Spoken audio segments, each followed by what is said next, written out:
प्रेम से बोल भरत प्रिय रामचंद्र की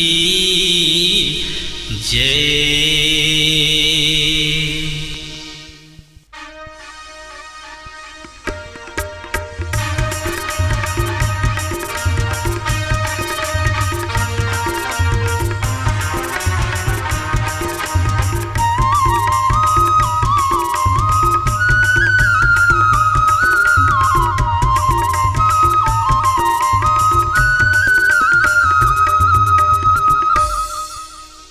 दिन के उदाली माँ बाढ़े झमेला के बाद ठौका के बेरा न डोलाए करे नहीं ते विचार संगे वाली गमोर नैया फंसे मजेदार मत लग्या रे मन कहाँ पावे पतवार संगे वाली गमोर नैया फंसे मजेदार मत लग्या रे मन कहाँ पावे दिन के उजाले में बढ़े झमेला के भार ठौका के बेरा न डोलाए करे नहीं के विचार संगे वाली गमोर नैया फंसे मजेदार मन लग्या रे मन कहाँ पावे पतवार संगे वाली गमोर नैया फंसे मजेदार मन लग्या रे मन कहाँ पावे पतवार।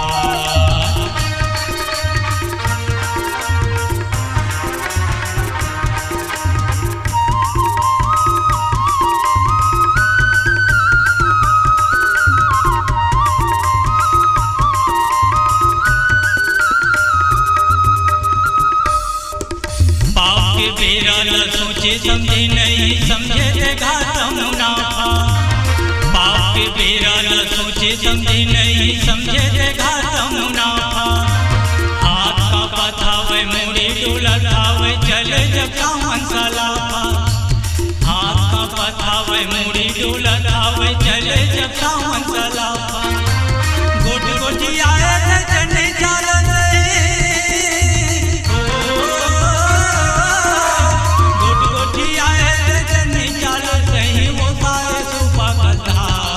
संगे वाली गमो नैया फंसे मजेदार मत लग्या रे मन कहाँ पावे पतवार संगे वाली गमोर नैया फंसे मजेदार मत लग्या रे मन कहाँ पावे पतवार।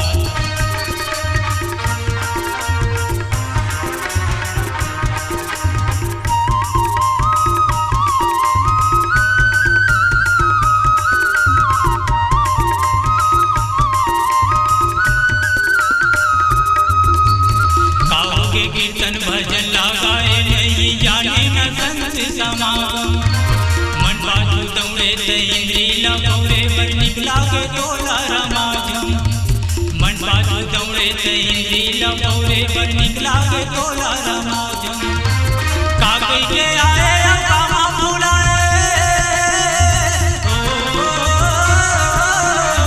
कागज के आए कामा बुलाए कैसे नहीं करे विचार संगे वाली गमोर नैया फंसे मजेदार मन लग्या रे मन कहाँ पावे पतवार संगे वाली गमोर नैया फंसे मजेदार मन लग्या रे मन कहाँ पावे पतवार।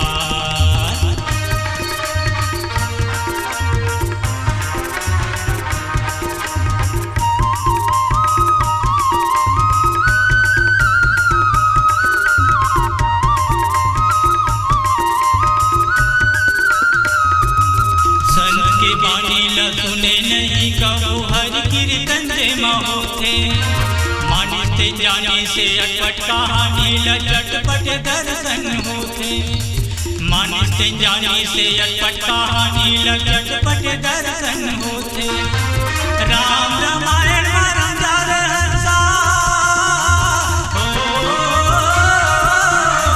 राम रामायण रामदार हंसा तबे होवे भौरे पार संगे वाली गमोर नैया फंसे मजेदार मन लग्या रे मन कहाँ पावे पतवार संगे वाली गमोर नैया फंसे मजेदार बिहारी मन कहाँ पावे पतवार, बिहारी मन कहाँ पावे पतवार, संगवारी गमोर नैया फते मजेदार, मतलब बिहारी मन कहाँ पावे पतवार।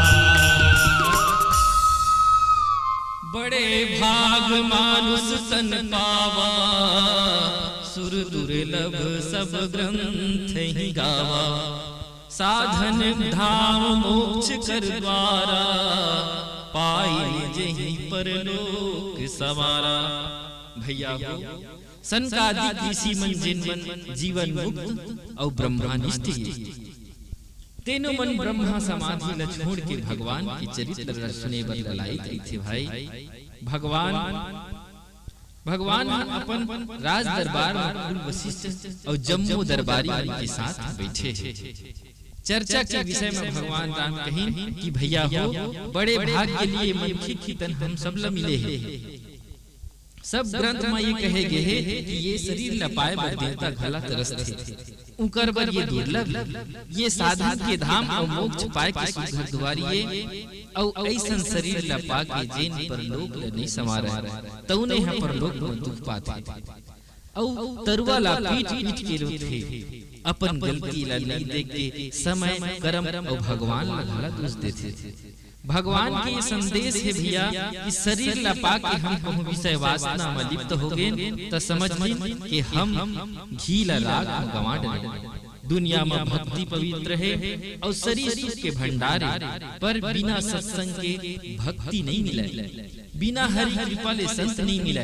कई जन्म के पुण्य जब जुड़िया थे भैया हो तब कहूँ जाके संत की दर्शन, संत की मिलन की शुभ अवसर प्राप्त होते। सत्संग ले ही आदमी कि ये भवसागर में आना जाना छूट जथे। देवर्षि नारद जी है एक बार श्रीमान नारायण से पूछी कि प्रभु आपकी वास्तविक जगह कहाँ है? तब भगवान बताएं कि हे नारद, ना हम वसामि वैकुंठे योगी नाम हृदय में च मद भक्ता यत्र गायन्ति तत्र तिष्ठामि नारद। नारद न तो मोर निवास वैकुंठ में है न योगी मन की हृदय में है, मोर भक्त मन जी हाँ भजन के माध्यम से मोला पुकारथे वही जगह मोर निवास होथे। तब भजन करे बर लगी पत्रा और देखे और दिखाए की जरूरत नहीं भैया, ज्यादा सोचे विचारे की काम नहीं है। जब समय मिले क्या हम स्वयं समय निकाल के भजन करिए।